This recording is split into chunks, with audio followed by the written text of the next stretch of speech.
tentang orang yang sudah meninggal, Pak. Mereka punya harapan-harapan. Termasuk Rasulullah sendiri, Nabi Muhammad, Nabi kita itu punya harapan agar umatnya selamat di yaumil qiyamah. Ya kan? Itulah yang disebut syafaat tadi, Pak.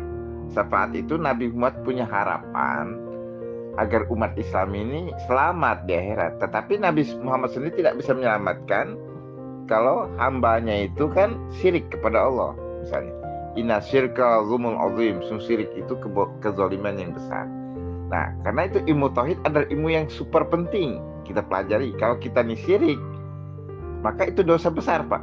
Nah, karena itu dosa besar, maka walaupun Nabi punya harapan umatnya selamat, tapi umatnya tersebut tidak bisa diselamatkan. Karena apa? Karena terlalu dosa besarnya itu syirik. Makanya karena syirik adalah dosa terbesar dari umat manusia, kita harus mempelajari versi tauhid yang benar itu versi siapa, versi syirik yang keliru seperti apa. Makanya kan banyak versi tauhid dan syirik ini, Pak. Ya kan?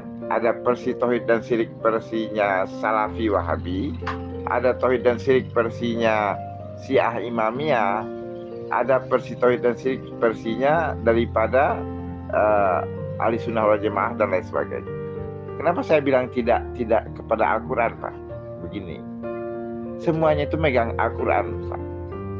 Ahli Sunnah wal Jamaah megang Al-Quran, berpatokan Al-Quran. Syiah Imamiyah berpatokan Al-Quran. Salafi Wahabi berpatokan Al-Quran. Ahmadiyah berpatokan Al-Quran. Semua golongan Islam yang ada di dunia ini patokan Al-Quran.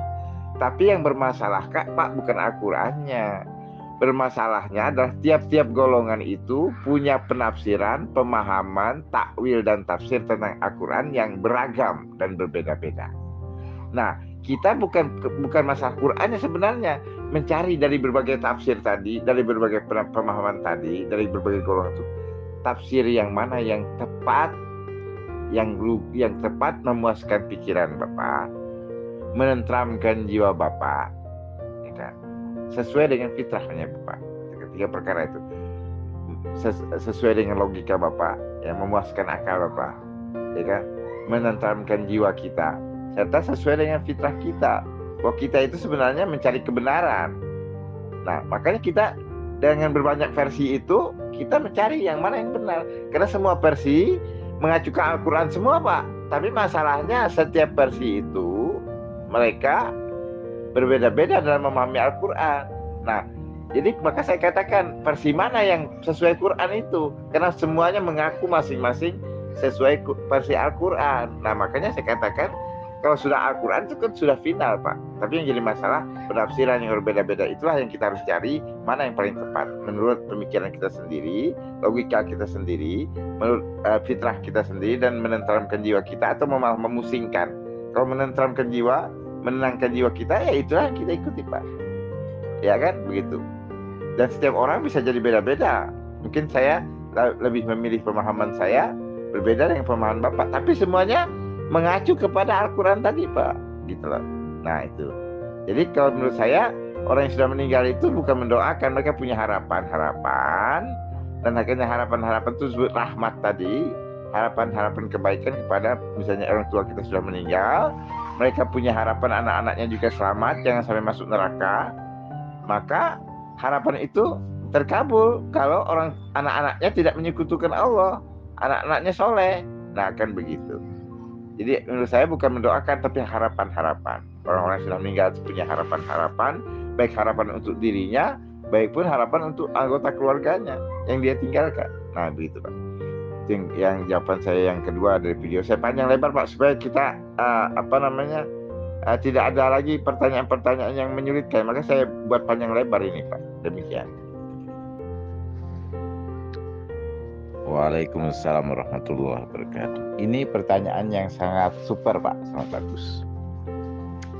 Jadi sebelum kita mengamalkan sesuatu itu harus paham dulu apa yang kita amalkan, Pak. Yang kita amalkan apa? Ya ilmu tauhid, Pak. Islam mengajarkan ilmu tauhid. Bapak mengatakan bagaimana saya berdoa kepada Ya Ali. Ya, contoh ya. Bapak tahu nggak Ali itu apa? Coba saya bacain ya. Ya Allah, Ya Rahman, Ya Rahim, Ya Malik, Ya Kudus, Ya Salam, Ya Mu'min, Ya Muhaimin, Ya Aziz, Ya Jabbar, Ya Mutakabbir, Ya Khaliqu, Ya Bar, Ya Musawir, Ya Ghaffar, Ya Qahar, Ya Wahhab, Ya Razak, Ya Fatah, Ya Alim, Ya Qabid, Ya Basit, Ya Khafid, Ya Rafi, Ya Mu'iz, Ya Mudil, Ya Sami, Ya Basir, Ya Hakam, Ya Adul, Ya Latif, Ya Khabir, Ya Halim, Ya Azim, Ya Ghafur, Ya Syakur, Ya Ali, Ya Ali, Ya Ali, Ya Ali, Ya Ali. Nomor berapa Pak? Ya Ali, nomor ke-36 dari 99 asma itu. Nah, paham Pak? Berarti kalau kita bilang Ya Ali itu sebenarnya salah satu dari nama Tuhan itu Al-Aliyu. Di dalam ayat kursi juga ada Pak. Wala ya'udzuhu hibzuhuma wa huwal aliyyul azim. Tidak ada yang menjaga dunia ini, langit dan bumi ini, kecuali Tuhan yang bernama Al-Ali dan Al-Azim. Artinya Tuhan yang maha tinggi. Jadi di sini Pak, Ali itu juga nama Tuhan. Kalau di ma'rifati Al-Aliyu, kalau hilangkan ma'rifat itu namanya nakiroh. Nakiroh itu tidak dikenal, kalau ma'rifat itu sudah dikenal. Itu makanya kalau sudah kita kenal yang namanya Ali itu nama Tuhan, bukan larinya ke Sina Ali Pak. Ali itu hanya simbol aja Pak, hanya simbolis saja bahwa dia ada seorang yang dijadikan patokan kita dalam berislam secara benar. Itu aja Pak. Jadi Imam Ali itu sebagai patokan kita berislam secara benar, karena nama beliau itu satu nama dengan nama Tuhan. Nah, ini pengetahuan tentang nama-nama Pak. Tuhan ini ada sesuatu hal yang unik. Satu, Tuhan ini nama dia itu secara terselubung juga ada nama-nama hamba-hambanya yang dijadikan persis nama dia Pak. Contohnya Ali tadi. Dan secara terselubung juga ada nama-nama Tuhan sendiri yang merupakan nama-nama hamba. Ada nama-nama hamba yang dijadikan nama Tuhan Pak. Contoh Pak, Nabi kita Muhammad SAW itu sebenarnya kan bukan Tuhan. Tapi Bapak tahu nggak kalau ilmu makrifat orang sufi itu tahu bahwa Muhammad itu nama Tuhan juga Pak. Artinya Tuhan yang maha terpuji. Namanya Muhammad Shallallahu Alaihi Wasallam Pak. Tapi Muhammad Subhanahu Wa Taala gitu. Artinya nama Tuhan Allah itu bisa juga bernama Muhammad secara rahasia ilmu kesufian. Makanya Muhammad adalah secara rahasia juga nama Tuhan. Allah itu juga secara rahasia juga nama hamba. Makanya ada wali-wali Allah yang mengaku Allah itu Pak. Seperti Siti Jenar di Jawa kan, wali 9 itu ngaku saya Allah gitu. Maksudnya bukan Allah yang Tuhan Pak, dia itu maksudnya nama dia itu satu nama dengan nama Tuhan. Nah, itu artinya Pak, jadi ada nama Tuhan yang satu nama dengan nama hamba, ada nama hamba yang satu nama dengan nama Tuhan Pak. Nah, itulah kesatuan nama. Ada istilah begini, Tuhan dengan hamba itu Pak berbeda 100%, nggak ada samanya Tuhan dengan hamba. Perbedaannya seperti apa Pak? Perbedaannya contoh seperti mata kita ini kan ada biji mata kan Pak. Nah, tengah-tengah mata itu kan warnanya kan Pak hitam kan. Nah, di luarnya kan warnanya putih. Artinya ada warna mata hitam dan warna mata putih. Menurut Bapak sama nggak hitam dengan putih? Ya kontras kan Pak. Kontras sekali antara hitam dan putih. Artinya bertolak belakang. Begitulah antara kita dengan Tuhan itu kan kontras Pak. Bertolak belakang. Seperti bedanya antara hitam dan putih dalam istilah tauhid itu mukhalafatuhu lil hawadis. Itu antara Tuhan dan hamba itu nggak pernah sama. Tetapi ada satu rahasia besar Pak. Antara Tuhan dengan hamba itu ada kesamaan. Apa Pak? Ya nama tadi Pak. Makanya kita sebut Bismillah dengan nama Allah. Artinya kita ini sebenarnya bernama dengan nama Tuhan Pak. Nah gitu. Nah artinya perlu dipahami di sini. Saat kita menyebut seseorang itu belum tentu berdoa kepada orang tersebut. Bisa saja orang tersebut nama dia sama dengan nama Tuhan. Untuk apa? Untuk adanya keserasian Pak. Keserasian bahwa kalau saya misalnya, ya Ali tolong saya, maksudnya wahai Tuhan yang maha tinggi tolong saya. Tapi ada keserasian dengan Imam Ali sebagai patokan atau sebagai standarisasi kita dalam beragama. Nah, jadi Imam Ali itu hanya standarisasi Pak dalam beragama. Dalam istilah agamanya hujah Allah. Bukanlah dia itu Tuhan, bukan, tapi standarisasinya adalah Imam Ali. Dan Imam Ali tadi ternyata nama Tuhan. Namanya berapa? Nama yang ke-36. Dan ada di Asmaul Husna yang 36. Dan ada di ayat kursi. Wala ya'udzuhu hifdzuhuma wa huwal aliyul azim. Nah, ini kan pengetahuan spiritual, Pak. Jadi intinya bagaimana kalau saya berdoa seperti Bapak bilang tadi? Ada dua macam, Pak. Kalau Bapak tidak punya pengetahuan tentang ilmu yang saya ajarkan, saya sampaikan Bapak ini, Bapak bisa musyrik, Pak, menyekutukan Tuhan dengan orang-orang tadi. Tapi kalau Bapak punya pengetahuan tentang apa yang saya jelaskan ini, itulah tauhidnya sebenarnya, Pak. Jadi apakah dikabulkan tergantung pengetahuan Bapak tentang ilmu tauhid yang saya sampaikan ini. Kalau Bapak punya pengetahuan bahwa nama Tuhan itu sama dengan nama makhluknya, ada beberapa nama-nama Tuhan yang sama dengan nama makhluknya, ada beberapa nama makhluknya sama dengan nama Tuhan. Bahkan orang-orang sufi mengetahui bahwa nama para nabi-nabi dan rasul itu sebenarnya nama-nama Tuhan, Pak. Ya kan? Tapi bukanlah mereka itu Tuhan. Nah, begitu, Pak. Jadi pengetahuan seperti inilah yang tidak ada pengetahuan, mungkin Bapak belum mempelajari. Makanya pertanyaan Bapak itu bagus. Saya jelaskan seperti ini. Kalau misalnya Bapak punya keyakinan yang disebut nama-nama itu nama-nama makhluk, Bapak bisa syirik, Pak. Tapi kalau Bapak punya keyakinan itu nama-nama Tuhan yang sama dengan nama makhluknya, nah itu tauhid, Pak. Nah, kalau makanya ada istilah tawasul tadi. Tawasul itu adalah perantaraan spiritual, bukan perantaraan kita hubungan dengan jiwa kita itu terkoneksi dengan standarisasi, Pak. Nah, standarisasi dalam beragama tadi, bahwa Imam Ali itu salah satu standarisasi orang-orang Syiah dalam beragama setelah Nabi Muhammad. Setelah Nabi Muhammad dilanjutkan oleh Imam Ali, maka dikenal dengan Imam 12 itu sebagai standarisasi pengetahuan tentang Tuhan juga, bukan hanya sekedar agama, Pak. Maka karena nama-nama mereka adalah Asmaul Husna. Kata Imam Ja'far As-Shadiq mengatakan kamilah Asmaul Husna. Maksudnya kata Al-Quran bilang ini, serulah Allah atau Ar-Rahman atau nama-nama mana yang kau sukai. Ya termasuk nama-nama maksumin tadi nama-nama Tuhan. Tapi mereka bukanlah mereka itu Tuhan, tapi mereka standarisasi dalam bertuhan. Nah, dalam standarisasi dan bertuhan, agar kita cara bertuhan itu dengan benar, maka mereka lah standarisasinya, Pak. Nah, sampai di sini paham pertanyaan tadi saya jawab agak panjang lebar, Pak, agar Bapak paham dalam masalah ini. Jadi bagaimana, kabul tidak? Kalau Bapak tidak tahu pengetahuan ini bisa syirik, Pak. Tapi kalau Bapak punya pengetahuan yang saya jelaskan ini, bisa saja Bapak tauhid. Nah, itu tergantung pengetahuan, Pak. Karena segala sesuatu kan berdasarkan pengetahuan. Tanpa pengetahuan namanya berbuat sesuatu tanpa pengetahuan itu kan kebodohan, Pak. Demikian, Pak, penjelasannya ya. Mudah-mudahan bisa dipahami. Setahu saya, Pak Ari, istilah tauhid itu sinonim dengan istilah eka dalam bahasa Sanskerta ya. Bahasa apa? Ya, jadi sejalan dengan istilah eka atau penyatuan atau manunggali. Nah, ini sebenarnya istilah yang merujuk kepada perkonspirasian atau persekutuan atau penyatuan ya antara iblis maupun setan jenis jin dengan manusia. Jadi iblis dengan setan itu kalau ingin kekuatan sihirnya itu lebih power, maka dia harus menyatu dengan iblis dan setan jenis manusia. Jadi menyatu dengan cara apa? Dengan jin ini, bangsa jin ini merasuki pembuluh darah daripada iblis dan setan jenis manusia gitu.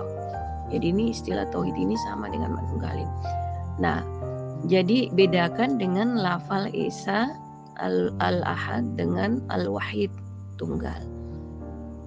Jadi kalau istilah memahaesakan Tuhan,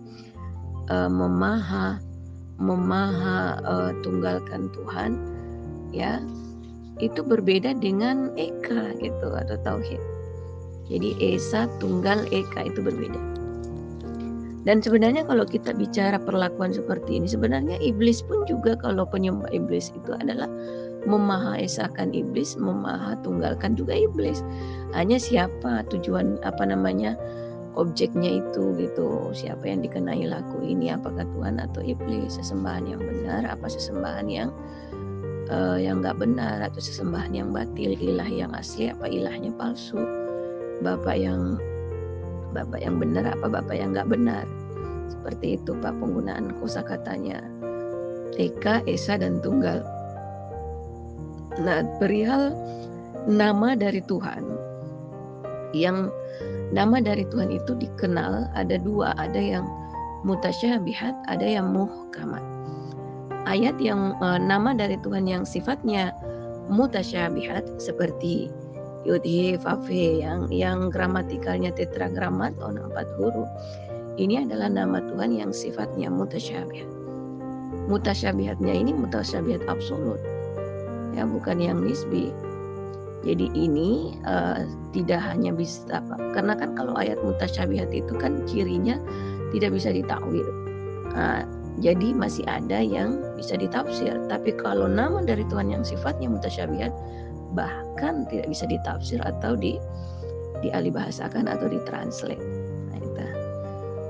Lafal alif lam lam ha dibaca Allah, jadi hanya bisa dilafalkan, hanya bisa dibaca, hanya bisa dilapaskan, tetapi tidak bisa ditranslate. Makanya lafal Allah dimanapun bumi berada, ya, mau bahasa apa yang digunakan tetap Allah ya Allah. Begitu pula Yahweh, begitu pula Hasem, ya, itu Yahweh tetap Yahweh, Hasem dengan Hasem. Tidak pernah berubah, mau di Yunani melafalkan di Mekah, di Medina, atau begitu semua, lafalnya nggak berubah. Kemudian kalau nama dari Tuhan yang sifatnya muhkamat, nah memang benar tadi Pak Jaga Sukma itu ngomongnya bahwa itu bisa merujuk kepada yang bukan Tuhan atau makhluk. Oh, banyak Pak doa-doa Nabi Muhammad itu mendoakan umatnya, itu kan banyak doa-doa Nabi itu. Itu harus disebut syafaat tadi Pak. Ya, syafaat. Kalau orang yang kafir didoakan supaya beriman, kan gitu. Supaya mereka beriman. Yang tidak taat didoakan supaya taat Pak. Ya tetap didoakan Nabi. Yang tidak taat supaya taat, yang ingkar supaya beriman. Artinya doa Nabi itu positif gitu Pak. Positif semua. Dalilnya innaka la tahdi man ahbabta walakin Allah yahdi man yasha. Rasulullah itu mencintai semesta alam Pak, masuk orang-orang kafir itu. Nah, tapi kata Nabi, kata Allah, engkau tidak bisa memberi petunjuk orang yang kau cintai, tetapi Tuhan memberi petunjuk siapa yang dikehendakinya, wa huwa a'lamu bil muhtadin. Karena petunjuk Tuhan itu, Tuhan tahu orang itu pantas atau tidak dikasih petunjuk. Jadi masalah petunjuk dan tidak itu Pak, kepantasan. Nah, jadi Tuhan ini pantas nggak ngasih ini orang petunjuk atau tidak, itu kan kepantasan. Macam Bapak itu, kalau menurut Tuhan pantas untuk dikasih petunjuk, Allah kasih petunjuk. Kalau Tuhan nggak bilang kamu nggak pantas, nggak dikasih petunjuk, karena Allah itu maha bijaksana kan Pak. Jadi kalau orang itu memang nggak dikasih petunjuk itu karena memang tidak orang tersebut tidak pantas untuk dikasih petunjuk. Jadi kalau ada orang, berarti Nabi sendiri berharap agar orang tadi dapat petunjuk. Allah ingatkan, hai Muhammad, engkau tidak bisa memberi petunjuk sekalipun orang yang kau cintai. Nah, artinya Nabi berdoa supaya sepulan dapat petunjuk. Ya, tapi nggak bisa juga, kata Allah, aku tahu ya, dia itu nggak pantas untuk dikasih petunjuk gitu Pak. Nah, kalau doa Nabi itu selalu positif, tapi ketentuan Tuhan, keputusan Tuhan itu nggak bisa diotak-atik oleh Nabi Muhammad. Karena Nabi Muhammad bukan yang berkuasa kan, yang berkuasa adalah Tuhan. Jadi kalau doa positif tetap Nabi Muhammad itu, makanya disebut tidak aku utus engkau Muhammad kecuali untuk rahmat, kasih sayang untuk semesta alam. Artinya Nabi Muhammad selalu berdoa positif untuk seluruh umat manusia, gitu. Seluruh umat manusia Pak. Tetapi di antara umat manusia ada yang ditetapkan oleh Allah beriman ataupun kafir sesuai keputusan Allah, karena Allah tahu orang itu pantas atau tidak dikasih petunjuk. Karena ada komunikasi interaktif antara batin manusia dengan Tuhan. Makanya interaktif kita dengan Tuhan itulah yang menentukan kita ini diposisikan Tuhan bagaimana. Karena kita ini diberi ruh yang interaktif dengan Tuhan. Siapa apapun agamanya Pak, apapun sektenya, setiap orang yang punya ruh, dia punya interaksi dengan Tuhan secara langsung, nggak ada antaranya. Dan Tuhan tahu ini orang ini pantas diberi petunjuk atau tidak. Wa huwa a'lamu bil muhtadin.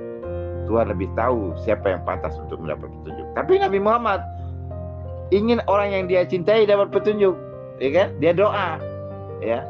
Tetapi Allah memutuskan dia tidak dikasih petunjuk karena alasan dari Allah sendiri secara interaktif antara Tuhan dan batin manusia. Karena al-insanu siri wa nasirohu. Kata Tuhan dalam sebuah hadis bahwa manusia itu batinnya itu rahasiaku dan aku rahasianya. Artinya kita ini komunikasi langsung dengan Tuhan, Pak. Setiap saat dan setiap waktu. Maka dikatakan, nahnu aqrabu ilaihi min habli warid. Aku lebih dekat kepadamu dari urat lehermu. Maknanya kita ini dengan Tuhan itu interaksi langsung, Pak. Maka kita tuh hanya masalahnya kepantasan saja.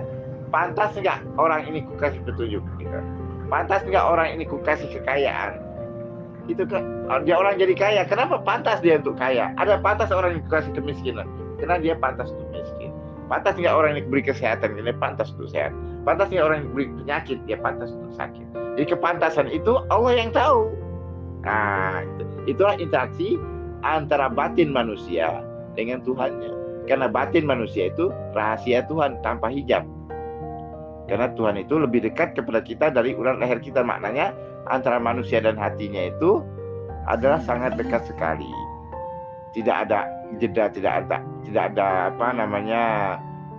hijabnya, tidak ada batasannya. Misalnya saya ngomong dengan Bapak ini, sebenarnya batin saya ini sedang bicara juga dengan Tuhan. Saya harus ngomong apa gitu loh, Pak. Harus jujur atau berbohong, memberikan kebenaran atau kedustaan. Itu semuanya interaksi kita dengan Tuhan itu langsung, Pak. Nggak ada hijabnya, nggak ada penutupnya. Dan Tuhan pun memberikan posisi kita hari ini. Posisi Bapak itu sesuai dengan kepantasan Bapak. Posisi saya hari ini sesuai kepantasan saya.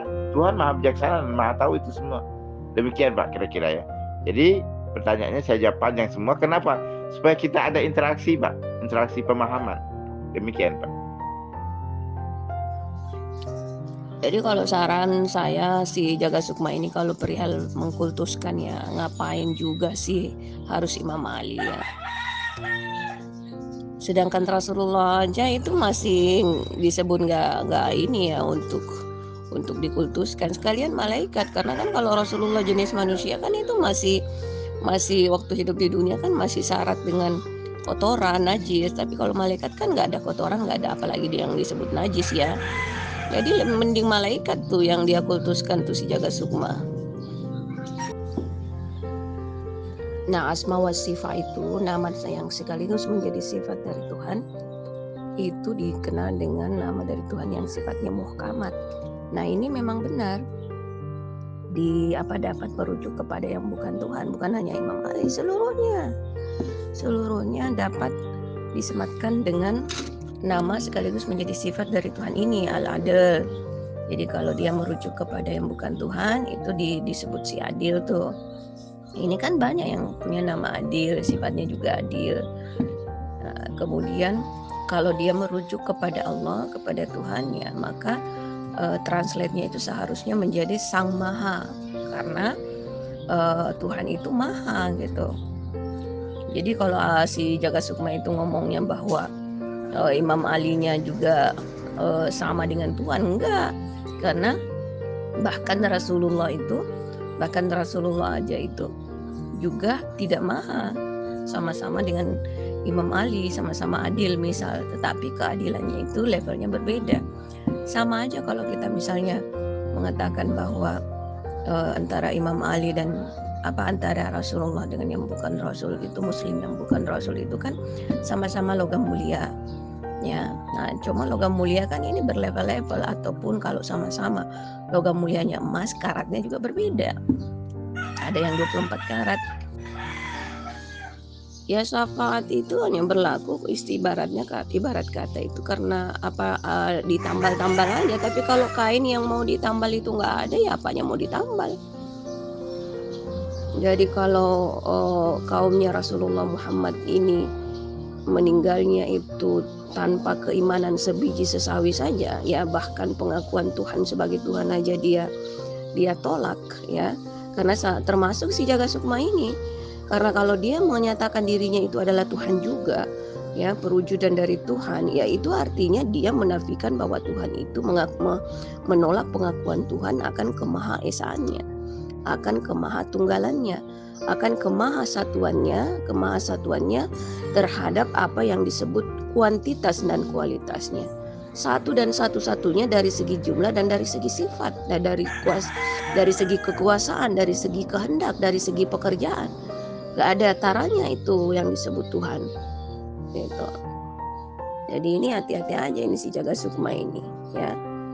Kalau ini dijadikan kebiasaan, ya, karena kan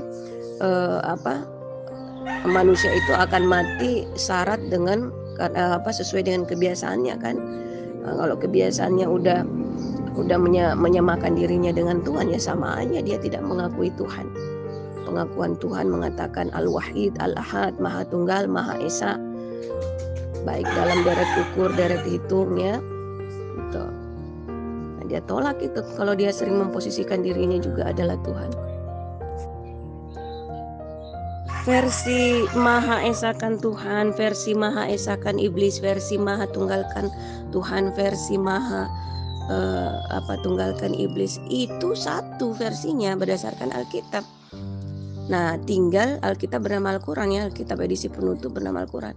Tinggal dipilih. Si jaga sukma ini seharusnya dia memilih yang mana yang dia mau Maha Esakan, Tuhan apa Iblis. Sesembahan palsu apa sesembahan yang asli, bapak yang benar atau bapak yang batil, bapak yang hak apa bapak yang batil. Ya, karena Perjanjian Baru mengenal istilah bapak tanpa huruf K, bapak huruf besar kalau merujuk kepada Tuhan, bapak huruf kecil kalau merujuk kepada iblis. Itu versi-versi. Jadi kalau kita ngomong versi Perjanjian Baru, versi Bible misal, versi Weda, Tripitaka, apa yang diklaim adalah Al-Quran, nah itu semua kalau kita ngomongnya versi-versi. Lagian juga yang mengaku-ngaku memuliakan Imam Ali ini sebenarnya nggak memuliakan, sama aja yang mengaku mengasihi Yesus namun justru dihujat habis-habisan, difitnah adalah Tuhan. Justru itu menghina-dinakan Yesus, ya, menghina-dinakan menghujat Imam Ali karena dia mengaku meneladani Imam Ali tuh. Nah, sejak kapan Imam Ali melaknat yang disebut istri Rasulullah, melaknat yang disebut para sahabat Rasulullah yang dijamin sebagai khalifah yang ar-Rashidah gitu. Jadi sebenarnya itu mereka itu lagi nyebar hoax, ya, mengaku memuliakan, katanya memuliakan, faktanya menajiskan Imam Ali, mengaku mengkuduskan, mensucikan, namun yang buktinya itu menajiskan ruh daripada Imam Ali. Nah, kenapa bisa berbeda? Kenapa bisa berbeda? Karena, ya, sudut pandang awam dan ahli itu memang berbeda. Mau dipaksakan bagaimana? Lawong ahli dengan awam itu nggak pernah punya kapasitas yang sama.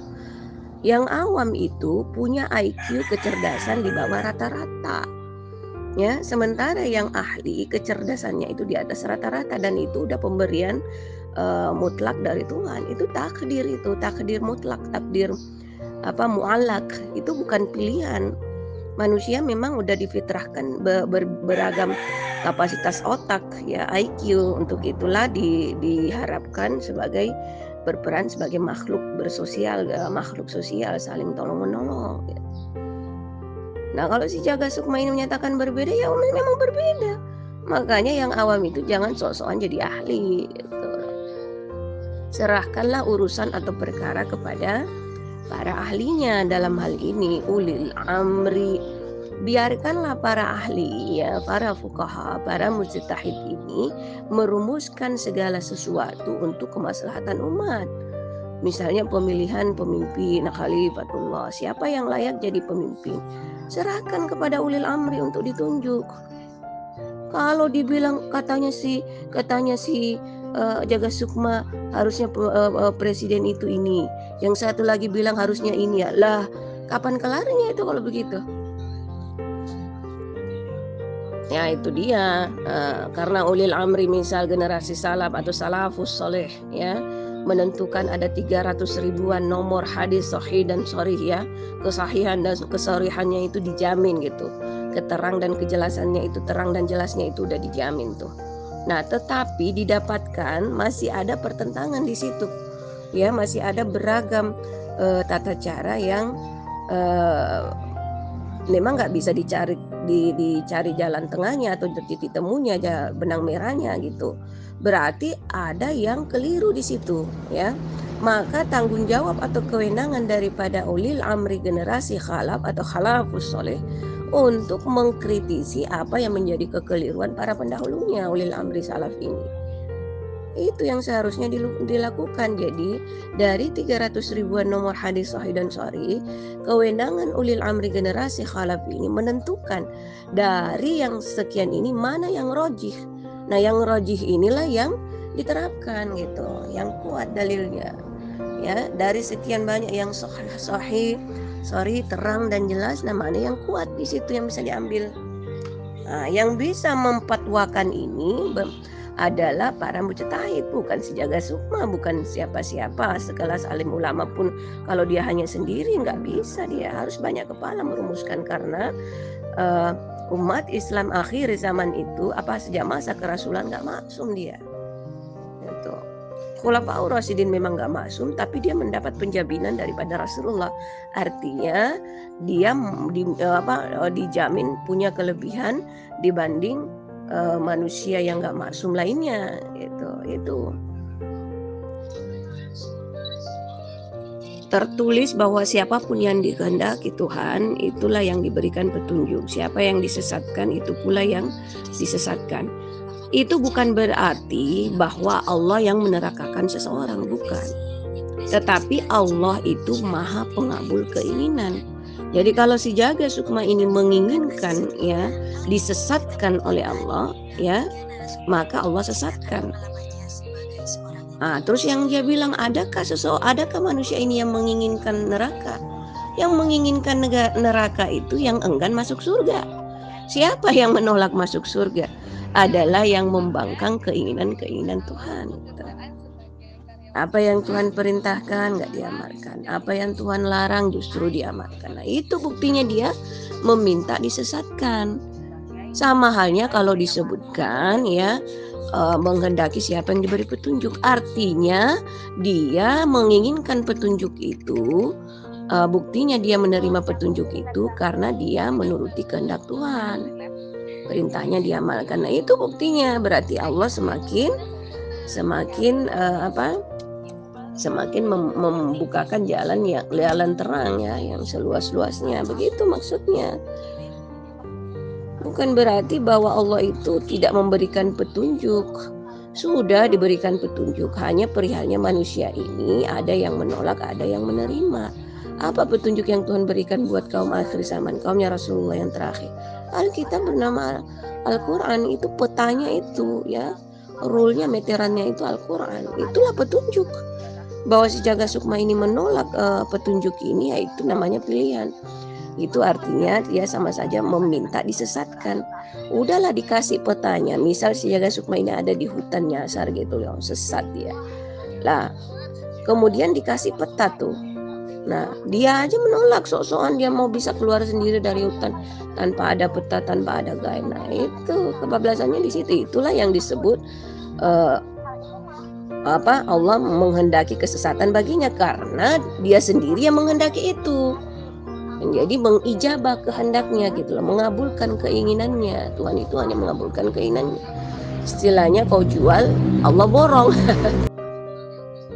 Yang punya kewenangan menafsir atau mengoreksi tafsiran dari ulil amri generasi salaf, ya ulil amri generasi khalaf, bukan si Jaga Sukma. Ya. Bukan juga para alim, para ahli. Kalau dia hanya 1-2, dia harus bekerja sama dalam tim. Harus banyak kepala ini. Jangankan untuk hal-hal yang urgen seperti pemilihan pemimpin, penetapan satu sawal aja itu membutuhkan ya persatuan, duduk bersama berijtihad, musyawarah mufakat, memfatwakan satu sawal itu jatuhnya pada hari apa, tanggal apa gitu. Begitulah syariat Islam, begitulah hukum Tuhan yang rahmatan lil alamin. Tidak ada istilah hal yang sepele, hal yang furu, hal yang cabang dari yang disebut ajaran Islam. Semuanya penting ya, termasuk penetapan satu sawal ini. Fatal loh akibatnya kalau kita berselisih dengan satu sawal ini. yang seharusnya haram hukumnya berpuasa tetapi berpuasa, yang seharusnya udah berbuka tapi masih puasa, kan ya batal itu.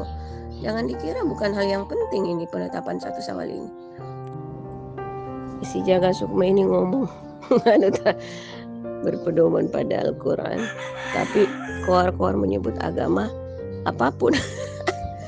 Emang ada agama selain Islam? Jaga Sukma jelas.